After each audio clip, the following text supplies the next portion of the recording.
lot of people view athletes more as like gladiators, like they're like impenetrable. Like, what is the hardest thing mentally of being an athlete, or like what's the hardest thing you had to like overcome from a mental perspective?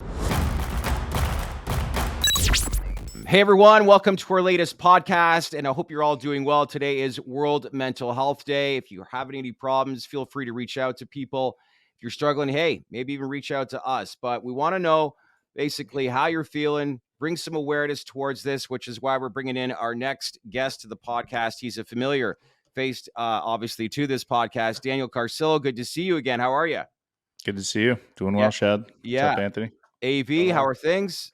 It's good. It's good. I mean, I think it's mental health is front and center. It's been looking forward for this conversation for the past week since we put it on the docket. So I'm pumped to jump into it. I know. We were talking actually off camera for about a half hour before we started recording. You guys had a lot of important and valid things to like bring up. I'm trying to figure out where we should begin, but Daniel, like I guess we can probably kind of start with like your journey. Grew up in Toronto.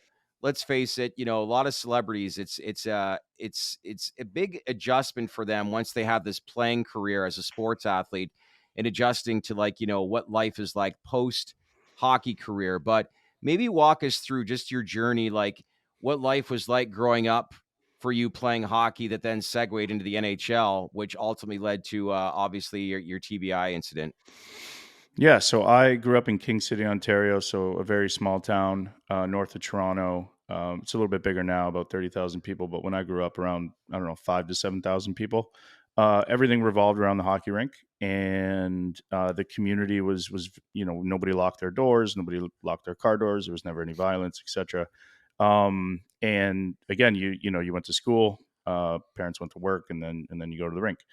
And I just was really attracted to this sport because it was a really good, at an early age, I was always a little bit uncomfortable in my own skin. Yeah. And so when I got to the rink, I was able to just, let that stuff out.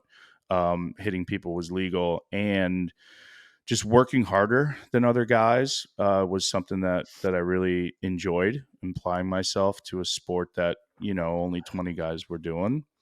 And I mean, I was okay at hockey, but when I got to 14 or 15, I had a decision to make if I wanted to really go at it. I played double A my whole career. Yeah. Ended up moving to triple A, got drafted. I believe it was in the 6th round of the OHL, moved away from home at 16 years old, got drafted 73rd overall to the NHL and Pittsburgh Penguins. And then after I graduated high school, I turned pro at 19. Think about that. 3 years. Think of how much, like, yeah, it goes quick. To move away at 16. Mm-hmm. Like I remember like just some of the kids when I was doing junior hockey broadcasting and the challenges like it was for 16-year-olds. Like that's young to be away from mom and dad and the pressures that are put on at that age. So you're on the clock already with the amount of pressure at the age of 16, right? Kind of. I mean, I didn't ever feel any pressure. No? I really didn't. No, Yeah. I was going like I'm assuming it's effortless I for was the well, I most was just part. going, I just didn't care. Yeah. I just, I was in this. I don't think you fully realize what is happening and how fast it was happening for me. Because I was never a kid that was growing up that all the scouts were like, this kid's good. Like he's gonna make it. All my best buddies, like Marty Doyle, Andrew Dennis, these guys were way better than me. Yeah. And they just imploded. A lot of people imploded, and so maybe they felt that type of pressure, but I kind of stayed under the radar. And again, what an anger management tool it is, Yeah. and anything I did, I worked hard. I was an honor roll student, graduated with honors while I was in the OHL, Scholastic Player of the Year. Anything I do, my parents instilled in me that you do it 100%, 110%, or you don't do it at all, So yeah, I never felt that pressure. Interesting. And then, I had people supporting me, like my parents, my brothers, and my especially my grandparents, my mom's parents, just like constantly bringing me to games and stuff. And I was like, fuck am I going to do in King City? And I wanted to get out of there. So all of those things combined. And then I'm also, c'est la vie, like put the effort in. If the opportunity's there, and it's supposed to work out for you, it'll work out for you, you know? And so that first year when I moved away, it was hard because there was a lot of hazing and that sort of stuff. But I was Yeah. always like tunnel vision, right? I'm not going to let this guy do the things that he wants to do to me just because I'm a rookie and then let it affect my path, because I had a very clear vision that I wanted to manifest. And I wanted to, right out of high school, I wanted to be in the NHL. You Hmm. know, it's a very clear reason why I didn't pick Cornell or RPI or Bowling Green, or I didn't want to go into the NHL at 22, 23 and miss 3 years, you know, Yeah. because I kind of had an inkling of how fast it could go. I mean, a lot of people view athletes more as like gladiators, like they're like impenetrable. Like, what is the hardest thing mentally of being an athlete, or like what's the hardest thing you had to like overcome from a mental perspective, Discipline. being an athlete? Yeah, I would Discipline, think. dude. You know, like I look around here and people are gonna get inundated and stuff, and they're that you're sick and that you know everything's wrong and the world's burning down. And for me, blocking that stuff out was really important. And then if you saw, people are starting to get an inkling now of how hard these guys work, but they still don't have the full Yeah. picture. This is every single day of your life. Yes, we have some fun, but those workouts, like I would challenge anybody to do those 3 or 4 hour workouts in a gym with no air conditioning, to try to train for a season. And then as soon as you get into the season, it's an 82 Yeah. game jaunt to where you're playing, then you're usually eating, then you're boarding a bus, then you're boarding a plane, then you have back to backs. And we used to play 3 games back to back to back, all in different cities with bus travel in the AHL, not even planes. I remember those. So Yeah. it's just that it's that mentality that you don't view it as suffering when you're in it. And the nice thing is, like I just came from a bike ride. The nice thing is, like when you're doing it with somebody else, when you're doing it with Yeah. a team and everybody's going through it, it makes it a little bit more palatable. And if you can be the one to lead and be the stronger one around these other like gladiators, etc., in the gym, in the summer, during that's special, you know. So I just think it's the constant pain and suffering that you have to go through to continue to grow, to get to a goal of raising a tin cup and calling yourself the best team in the world. And it's that simple. And people just, I just don't think, You not a make lot of people are built for that. you make a good point though, like you're part of something with a group of Mm-hmm. people. How many Mm-hmm. people feel quote unquote connected by looking through their phone in today's day and age? Too many It's, But yeah, people. but they're very much alone, right? You it's, talk yeah. about discipline. It's can you like I even see it now. It's just like stop scrolling, you know? Yeah, Mm. it's everywhere you look, you gotta be disciplined in today's world because you're being fed almost everything at any given moment. Yeah, well, what is your algorithm showing you? You know, we Yeah. were talking about this a little bit before. Is it showing you everything that's wrong? Are you demon scrolling through the markets and through the interest rates and the wars and Yeah. the voting? And I insulate myself and my family from all of that stuff. I don't entertain it. If it starts showing me that stuff, I delete those links right away. Um, I'm not I don't want to see it. I can't influence it.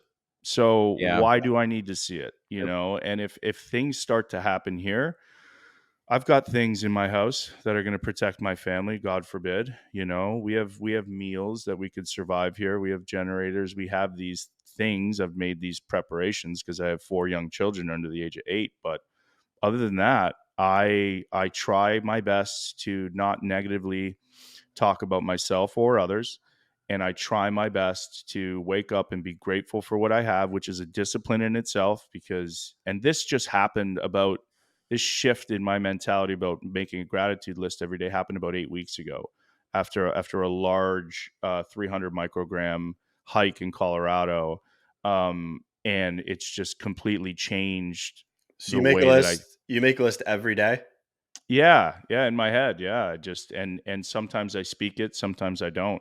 But every single day, and when I'm on my bike ride today, Yeah. it's amazing what happens when you work out or when you meditate and you watch your thoughts, because most of them are negative. Most Yeah. of them are negative. I've oh yeah. And some days I do talk about the negative thoughts with other people, but then I catch myself and I'm like, now you're giving fuel to it.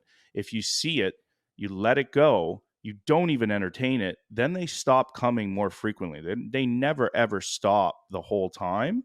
But they stop coming as frequent. And then if you are making a gratitude list, you're inherently putting yourself in a place of positivity Yeah. of, and it could be as simple as, I like, these trophies behind me, my grandfather collected all this stuff. I collected records. I never had an office to put it in, or and I have an amazing office, and like I look around at it, I'm like, damn, I have an amazing house. I get to go outside. My parents are here. They've been told that they have diabetes, and they're getting prescribed all of the off-label generic BS but they're used to listening to doctors. I took them outside on Saturday. They didn't take their Ozempic. They didn't take their shots or their pills. They got back. The first thing they do is check their sugars. It's at 6, Stable. and perfectly stable, Yeah. because the sun does things to us. If you guys, I'm sure you guys follow Huberman, etc. And just being outside and being hydrated, I made sure we had water, and they are so much more healthy here than they are in Canada. Interesting. And so I try to get them down here as often as possible. It's funny you say that, because after I listened to that Huberman episode, I've started looking at my dogs and my cat, and I was like, these guys literally just seek the sun during the day. Like all All they the want time. to do is go lie in the sun, My and it's Frenchies do that really, too. yeah, it makes a ton of sense. But I mean, I do Hmm. that too. Like I'll go on like bike rides, like 30 40 mile bike rides, or I'll go run like 5 miles, and for me, that's like meditative.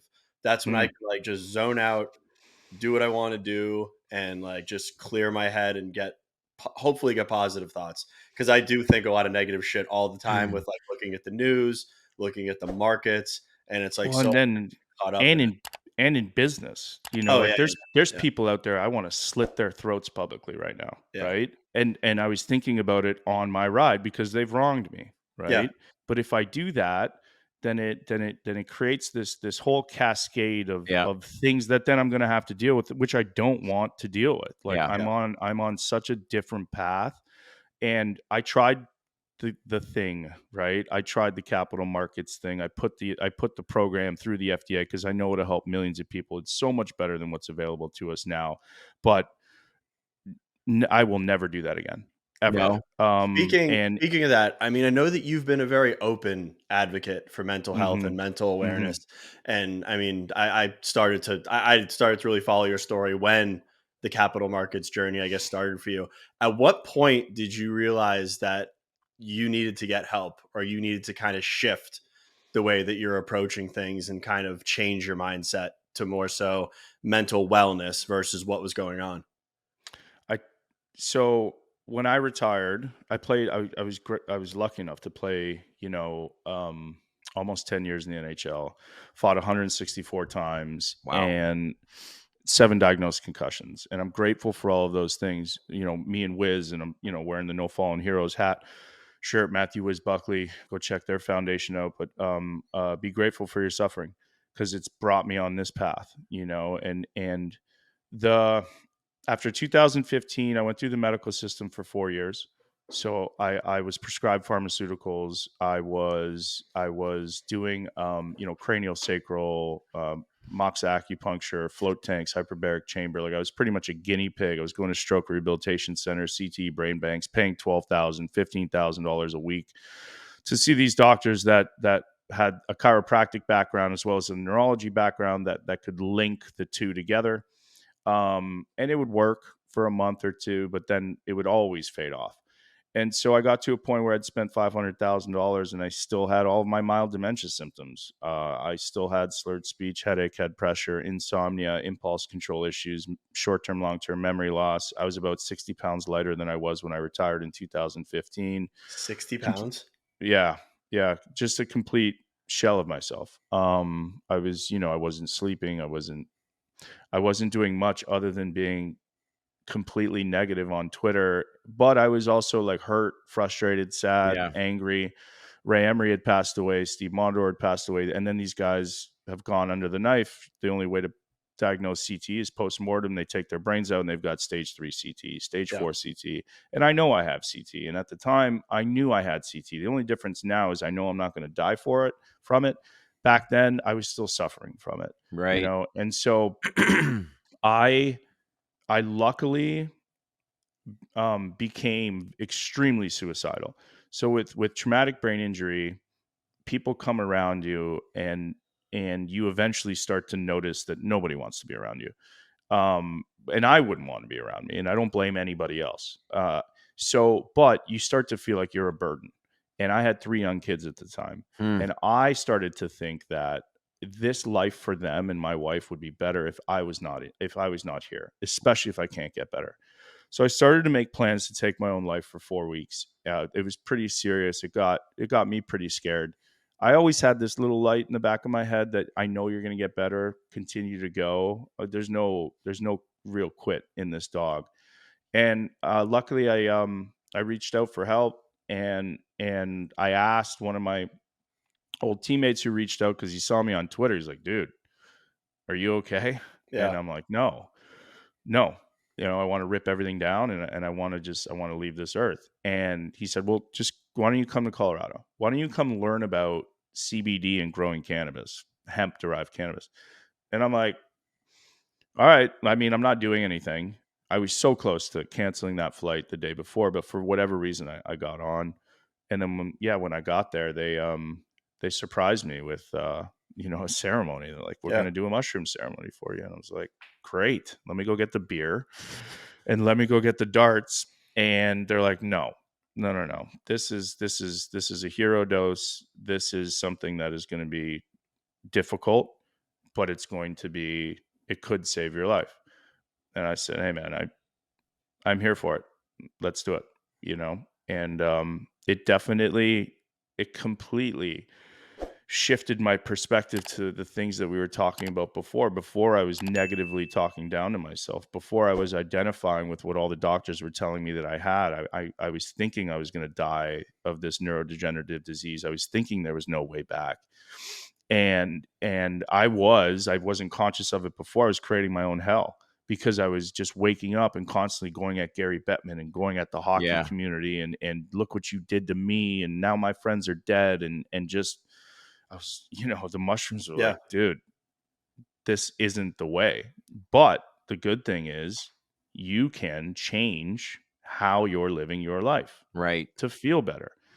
And obviously connecting my brain hemispheres with the mushrooms, the neuro anti-inflammatory benefits, what it did for my spirit. And then my purpose after my career was always to get better.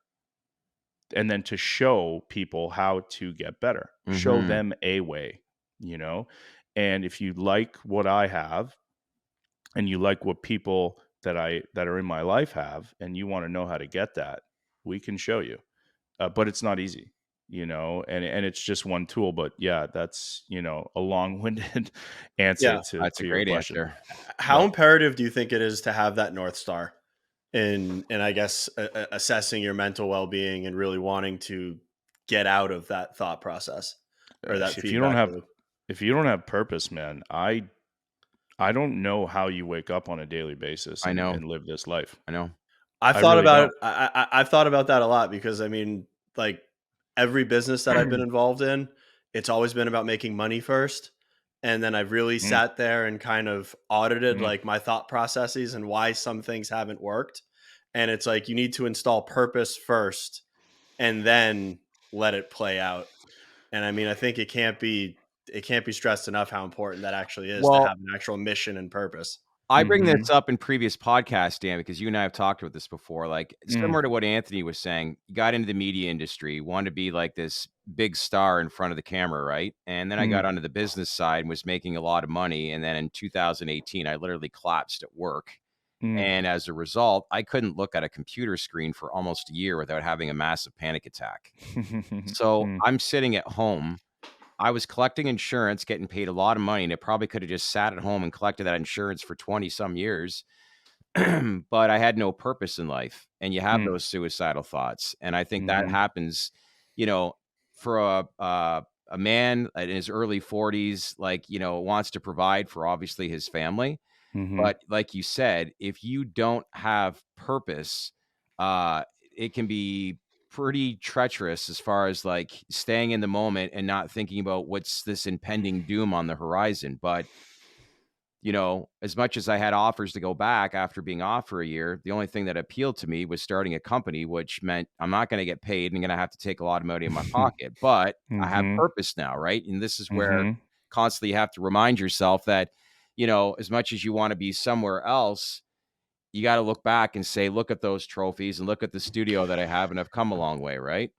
So,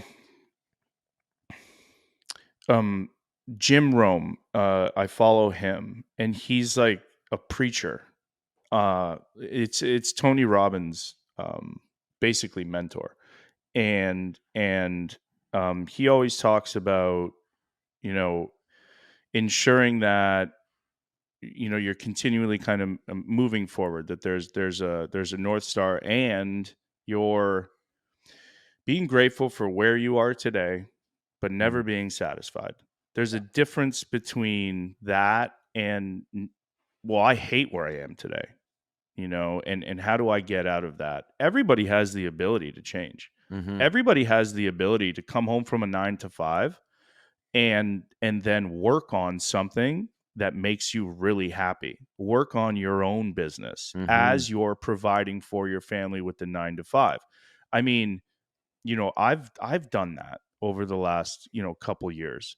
And and I just think it's really important to, like I just said, understand that, you're happy with or you're unhappy with this situation, but you have to number one, figure out who you are. How do you figure out who I am, who Anthony is away from the capital markets, who Shad is away from the hockey announcing in the media, who I am away from hockey, and then you're able to align with your true purpose. And it's for no fault of our own. Like, I think that this universe also pushes us into, well, where we're supposed to be, because there's a thing called intuition, and you guys have it, everybody has it, and when it's right and when it's wrong. And you also know in business and situations, you can use this intuition to know when it's time to just stop, to Yeah. know when it's time to stop bashing your head against the wall to try to get the thing funded, when the thing should probably be passed on to somebody else. And Mhm. there's no shame in that.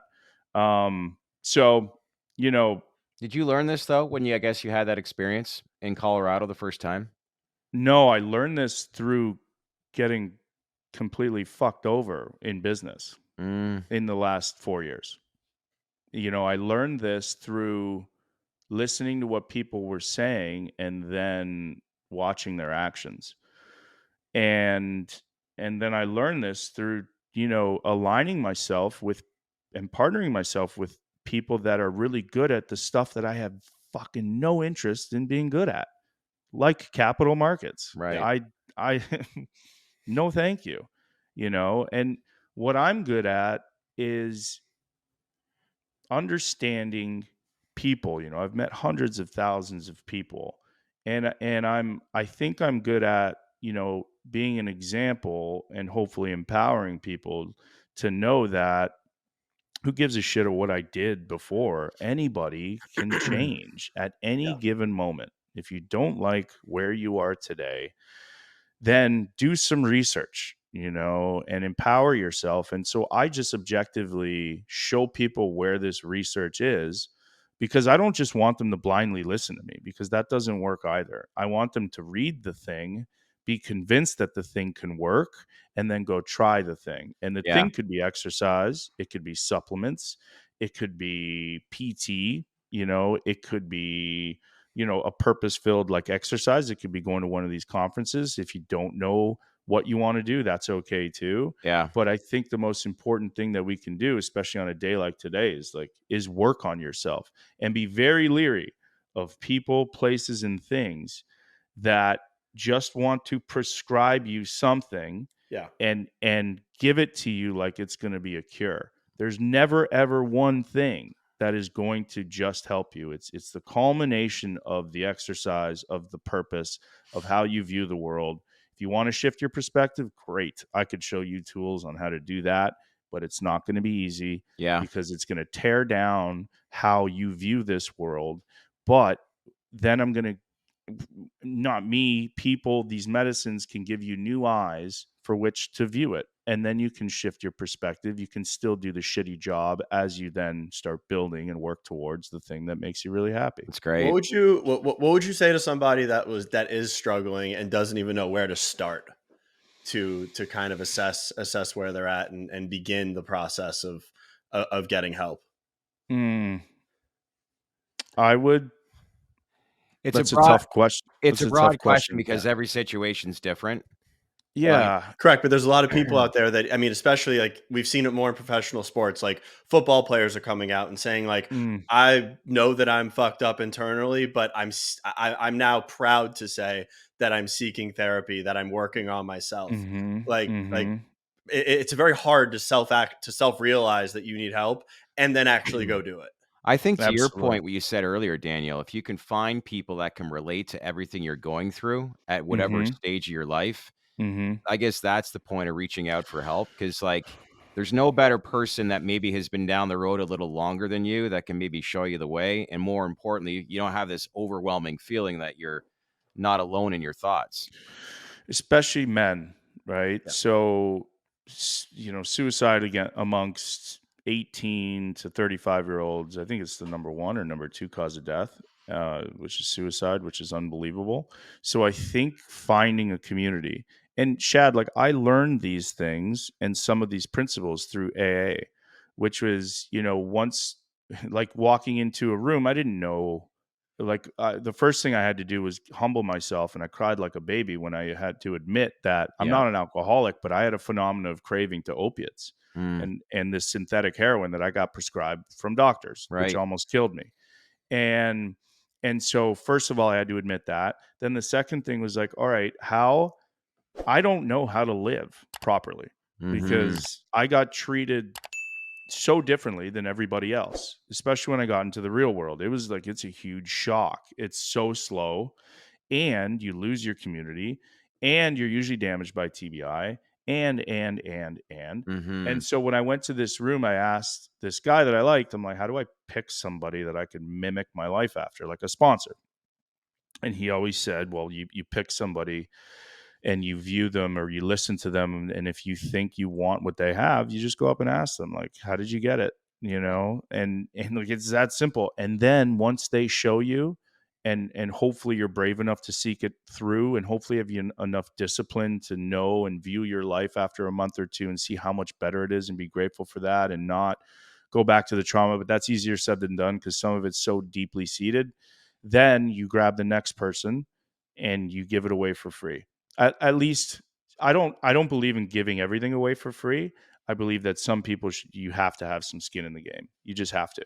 You have to you have to pay, because a lot of the knowledge that I have today over the last 6 years of getting better, I've paid for it. Hmm. I've seeked it out. And so like we did a retreat, an ayahuasca retreat with Heroic Hearts Project, Jesse Gould. There was, executives, athletes, and vets. The vets paid for the treatments, but the athletes paid for the vets treatments, but the vets had to pay for their flight. Mm, Like we weren't going to pay for everything, you right. know? And so people know, people know, and too, like when somebody's serious about seeking help. So if you're serious about it, there's so much information. You can use Yeah. this phone and you can read. If you're interested in psychedelics, don't listen to me.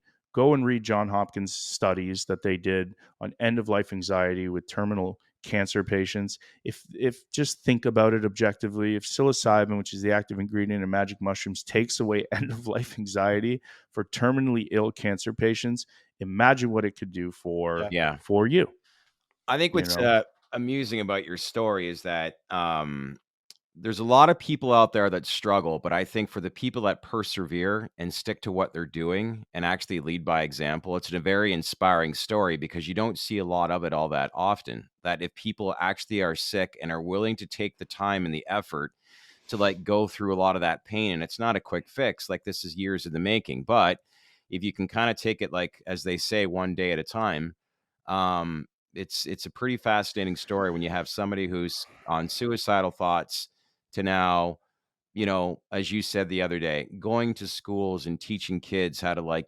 properly meditate, making a difference in a room full of children's eyes. Like that's what it's all about, right?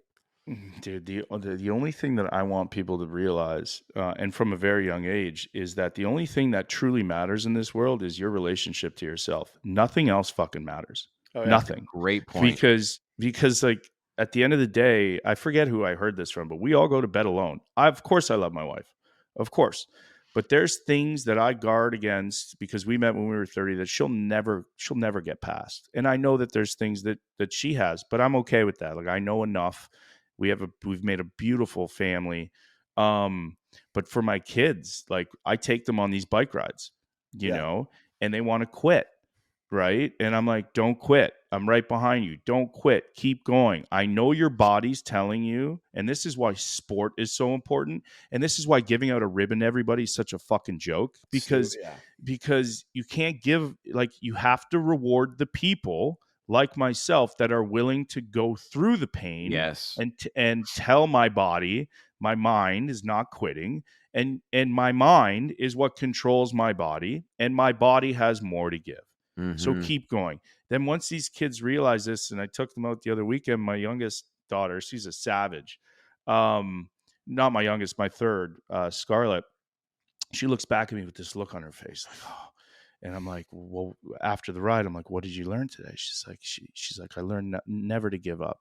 And I'm like, Wolfie, what did you learn? He's like, I learned that whatever I put my mind to, I can do. It's like, boom, It's very because important. then when they get inundated with this, and when they go to the schools, and when they go to the events that like, man, I was in Chicago the other day at this elitist event at this $40 million penthouse. And, Senator Booker was there, and there was a bunch of people. And this lady, and I feel so sorry for her, it was talking about how her 4-year-old daughter was just diagnosed with anxiety disorder. And she looked at these board members and she's like, thank you. Thank you so much for catching this so early. And I was thinking in my head, I'm like, oh my God, this is so fucked up. Like my skin was crawling. How on earth? How does a 4-year-old How have on I have no idea, Anthony. I really yeah. don't. But now they're getting them so early, that, and I don't know, man. I really don't know. And Hmm. and she was on this board of this company. Cam H was there, tied into pharmacy. Like, it's just like I didn't have the heart to stand up and look around the room and be like, you guys are fucking whacked. Like, you guys need to I wake the don't fuck up, you yeah. know? A 4-year-old diagnosed with anxiety, I mean, doesn't really make sense. Like I mean, I had I didn't like even know the Madras scale went down to that. So I no. own I know. psychiatrist-led clinics that were treating treatment-resistant depression. I took a drug through the FDA. I know that whole game now. Yeah. I know how they diagnose, and it's just a questionnaire. It's an objective questionnaire, I and if know. you answer it a certain way and you get labeled with an indication, then this indication allows them to prescribe you these patented things that we all know that don't work. There is no such thing as a chemical imbalance. They already said this, Oh no. 2 years ago, but everybody's still prescribing the same drugs that they made to address the chemical imbalance that doesn't exist. It Oh, I is mean, wild to me. I'll never Wild. forget, like, I used to get panic attacks when in like middle school. Like I would get like actual like panic attacks. And I remember the first time my mom took me to the doctor and they gave me uh what was it? Not Xanax, but one that begins with a Zoloft, C. No, Wellbutrin, Klonopin, No, a Clonopin. was Clonopin. it? So Jeez. I took one of them only once. And I remember that the feeling that it gave me, I was like, I'm never taking this again. Like, I don't care what I have to do. I will battle these and deal with it Yeah. myself. Yeah. And I So didn't take any, I didn't, oh, I used to go, oh, you had dude, strong intuition from a young age. seventh and eighth grade. I'll never forget this. Like, first, second hour, I don't know why, but for some reason, I would just get panic attacks. I'd go to the bathroom, fight it off, like have a bottle of water that I would just drink Mhm. and just tell myself like Mhm. everything's going to be fine. Like Mhm. I'd go And through like a breathe. minor, yeah, just breathe. I'd go through like a minor episode and then I would just go back to class. and I didn't tell anybody. I didn't do anything, but I just dealt with it myself, which probably wasn't the best thing to do. But I knew for damn sure that I was not going to take those pills because it made me feel just walled off from everybody, just blank. It was just a very bleak feeling. Yeah. I remember it was a It, very bleak feeling mentally. even Uh, talking about this, so like if people are listening to this, first of all, I'm not a medical professional. I'm just yeah, speaking from my own experience, and I'm also speaking from the knowledge that I have by learning the game, understanding how to develop a drug through the FDA, understanding patents, and then also understanding and knowing the information of how we get told we're sick, and then this medication that is prescribed to us. Right. And I think most people now can see that these pharmaceutical companies are out for money, not necessarily for our own health and yeah, well-being, I right? think, Because you want to talk about progress with this industry. I think it's actually a good thing that Netflix puts these series like Painkillers and Dope Sick on, because it really Mhm. gives you an idea of what's behind the scenes with Purdue Pharmaceuticals. Because of Purdue, that was their initiative. There's every other company in the space that's got the same objective as to what they're trying to achieve. But it's a real reality to think drugs like that are on the market right now. but Like they just pay the yeah. $2.3 billion fine. that And that and it, That's my next question is like, you get an idea of the wall that you're about to climb. Like, I mean, you want to talk capital markets? Look at Citadel. Citadel got slapped with a $7 million fine yeah, for 5 years of like insider trading violations. You think they care? No, and and they I they think pay the we money should and move on. I think we should preface all of this with saying, so there's no SIBO and placebo effect. If you're on these medications and you're listening to this, I hope it doesn't come off as, trying to talk down on, but these are just my beliefs, based off of the information that I have. If you're on these medications and you felt like how Anthony felt and you want to find a way out, there's ways to titrate down Yeah, with your medical professional and use things like cannabis and CBD and mushrooms you are going to go through withdrawal symptoms, because these medicines are not natural. They were made in a lab. We used to find our medicine in nature and bring it into a medication, but you can't patent nature. And so that's not good for the money machine, right? So I just want to preface that, and also too, preface it with just how I love how much I suffered, because I'm so proud of getting through that and who yeah, the person I am today. This opens up the door for things that do work. And then, and, you know, I always preface that with anything that gets prescribed through the FDA, you are getting a synthetic. yeah, Okay. You are never, ever going to get a full spectrum medicine. That's why there's these medical cannabis programs, but medical cannabis has so much variance that it can never be prescribed as a medication. Meaning, when I took this psilocybin drug through the FDA, okay, it the FDA has to know that this can be made within a 0.01% variance, so that millions of people can have it, and they know how shelf stable it is, et cetera, et cetera, et cetera. Forget about this full spectrum mushroom has been used for tens of thousands of years by indigenous tribes, et cetera. yeah, We know that the LD50, the lethal dose for mushrooms, is well over 2,000 grams. You can't eat that much. You just yeah, can't take down enough matter to kill yourself. So, I just want to preface this conversation with now understanding that, and then also staying true to who I am and what got me better and what I've seen get hundreds of veterans better in the last 6 years, and just civilians that are suffering, and obviously women of domestic violence, TBI survivors, etc. Full spectrum is what I truly believe in. yeah. Full spectrum medicine is by far head and above any synthetic, but psilocybin, synthetically derived, is way better than what we have on the market right now. interesting. DMT that's coming, ketamine that's approved by Johnson and Johnson, is helping so many people with anxiety and depression, and, How do and you think putting people into remission. how do So you think the industry as a whole is evolving? Is it evolving in the right way? the psychedelic industry, Yeah. Yeah, I think it's doing its thing, Yeah. like I said, ketamine, when we had these, if I could show you guys the data that we had. We were about to go for a enterprise contract with Blue Cross Blue Shield of Illinois because the data that we had was staggering. Putting 47% of people into remission after 6 weeks of treatment with ketamine, like that is Mind-boggling. Yeah, mind-boggling. I mean, Paxil, I think, is between 7 and 11% successful. yeah, And then MDMA is going for a new drug application, MDMA for PTSD. They just did a confirmatory phase 3 readout in Nature, which is a very prestigious medical journal, and it cures people 71% of the time with psychotherapy. The psychotherapy alone worked, I believe it was 32 or yeah, 36%.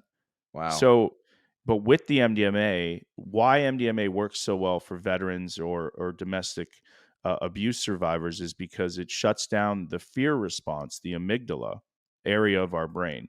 And so, if we're talking about, say, some trauma that I experienced with hazing and abuse and all of that stuff, I'm going to get triggered, and then consciously, my body's not going to want to go there. Well, with MDMA, it allows you to go there. It Right. allows you to talk to a therapist, and then it allows you to also have some realizations. Hopefully, yes, you do hallucinate at times, to not let it, like what mushrooms did to me, govern the rest of my life. yeah, I need to deal with this so that I can live the rest of my life. Because if you don't, I certainly would continue to keep passing trauma down to my kids, but if you can stop that, uh, and live a happier life, my gosh, these medications, that's what they do.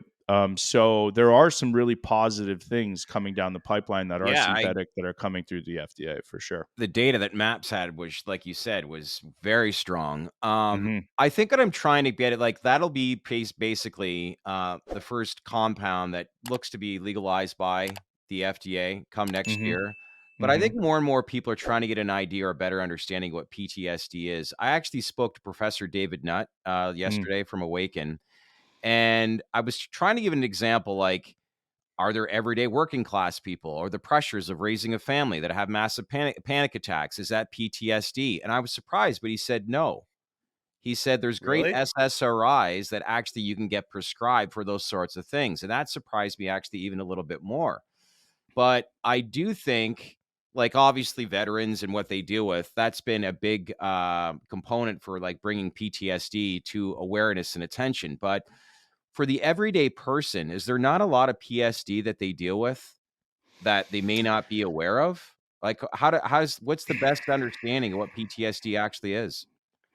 To my understanding, Yeah, and I don't like speaking on things that I don't necessarily know about, and this is something, to my understanding, it's an event that has happened that now affects your life on a pretty Yeah, standard basis yeah. almost every day. So for example, if you're a veteran and it's you were in war, maybe it's the loud noises, loud maybe it's the noises. Yeah, balloon pops at the birthday parties, and and That was one and thing he did bring up, yeah. and also too, it's constantly, and I see this with a lot of capital markets guys and still some of my partners, it's constantly being in this mode of fight. yeah, It's constantly being in this, have you guys ever sat around guys that their leg won't stop shaking? yeah. I You do it all. know? I'm Mhm. doing it right now. Oh, dude. So like there's this It's yeah, there's this level of, you have to be able to calmly sit and access thoughts and not be on edge, and Yeah, I when I was sick, I was constantly in fight, yeah, constantly, you know and so my cortisol levels were 3 times as high as a normal man my age. My free testosterone, which that then it brings that down. I had the free testosterone of a 72-year-old male.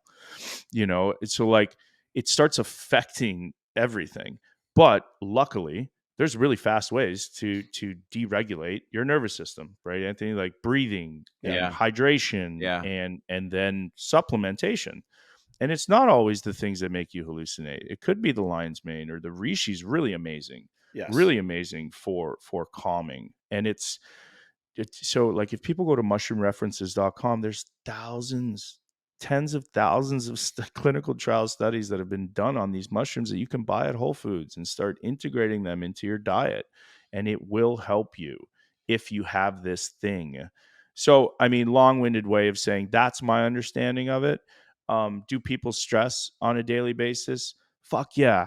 This life is supposed to be stressful and you're Yeah. supposed to be able to move past it. Yeah. You're not supposed to feel good all the time. Like just you're supposed to stay disciplined, there were times over the past 2 years when I was dealing with what I had to deal with where like for the first time ever, man, I did have some moments where I was like, I have a gun there. Like I can go and quick thoughts, and I talk about it like a glass of milk because I think everybody has these types of thoughts, man. I really do. And so, but like, Glad you shared that because I've heard that a lot. well, dude, it's just stressful. Like things are stressful. And we all think about things that we're like, oh, dude, whoa, what am I thinking about that for?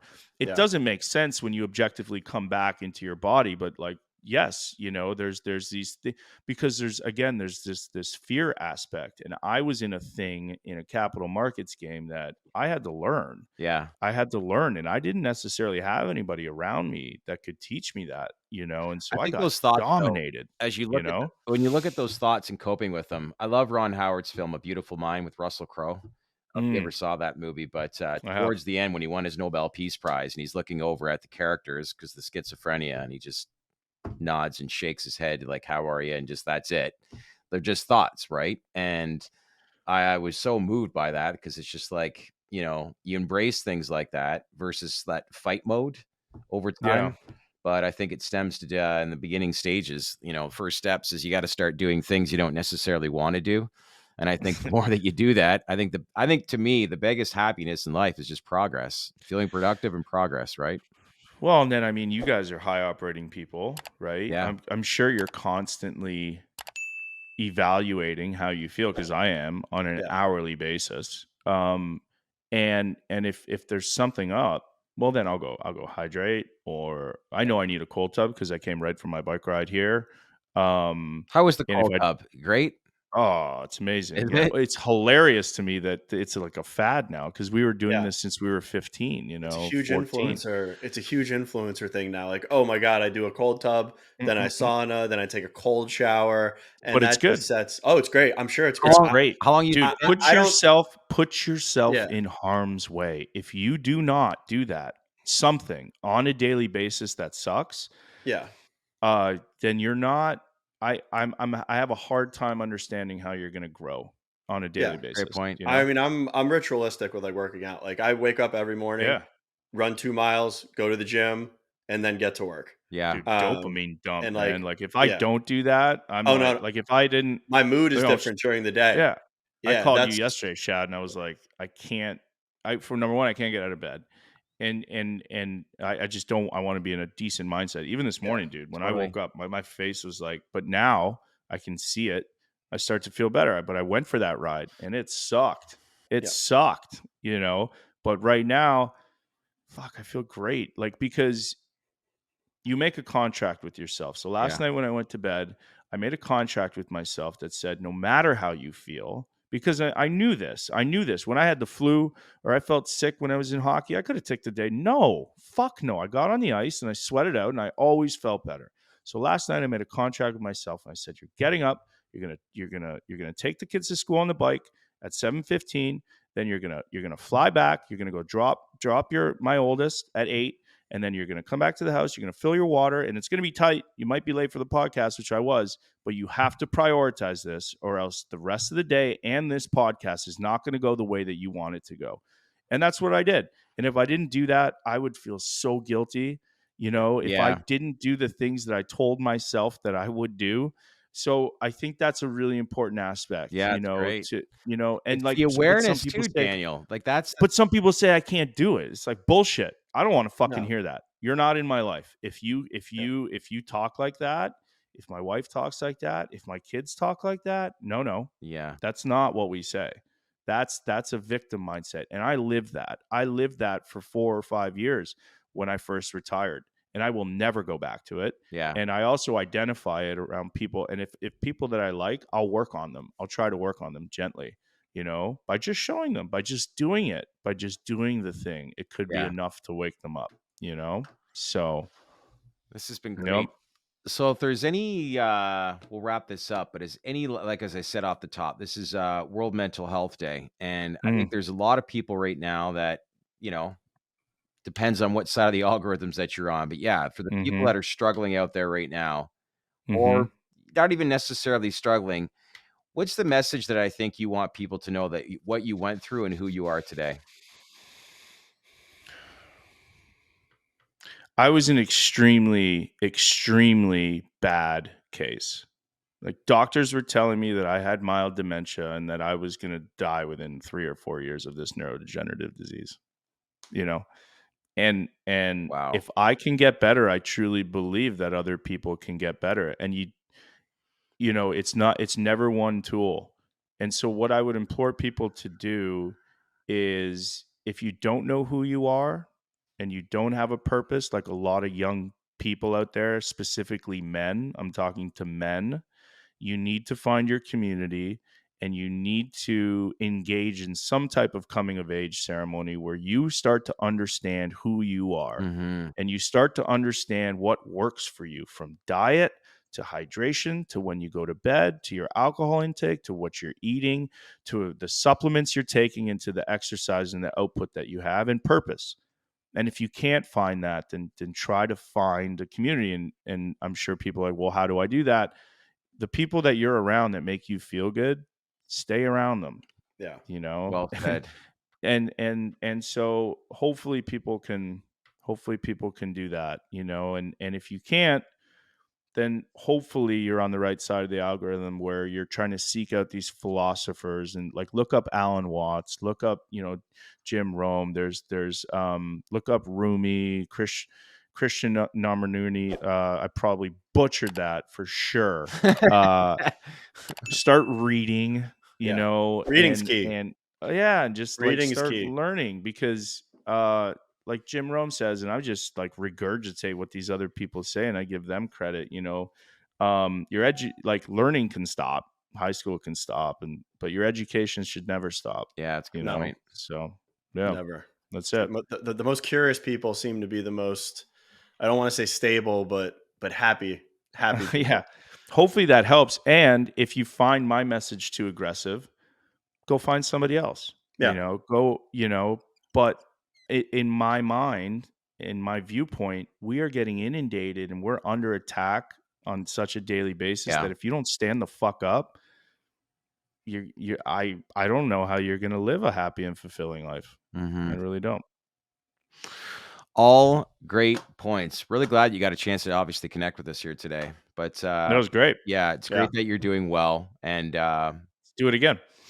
can't wait till I sell my house and move to Florida and we can do this in person every day. Dude, let's go. Let's Yeah. go. Let's go. How long? How long is that? I think we Um, need to ask Miss Dales. Well, when does school end? Because Expedited timelines. you're not going anywhere until the school year's yeah, over. but the wife So has hopefully it's said next September.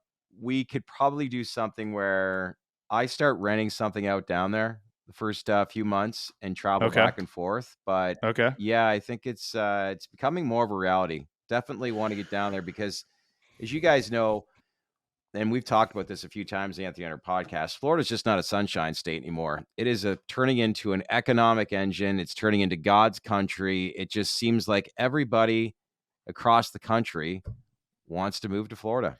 You are free to live your life however you damn please here. In Florida. And schools don't inundate kids with thoughts that should be anywhere near an No. impressionable mind at those ages. And you're allowed to carry guns. You're allowed to know that you can protect yourself. There's no income tax. It's fucking sunny every day. That's it. I mean, I honestly, I don't. I dragged my wife here kicking and screaming, dude. She fucking loves it now. She's like, we've been here for a year and a half. Does she really? Everybody has to get to know each other because everybody's a transplant. Everybody's from Yeah. somewhere else. Nobody's from here. You So know, let me ask, your wife's originally from where? Chicago, but she was born in Poland. She likes Chicago?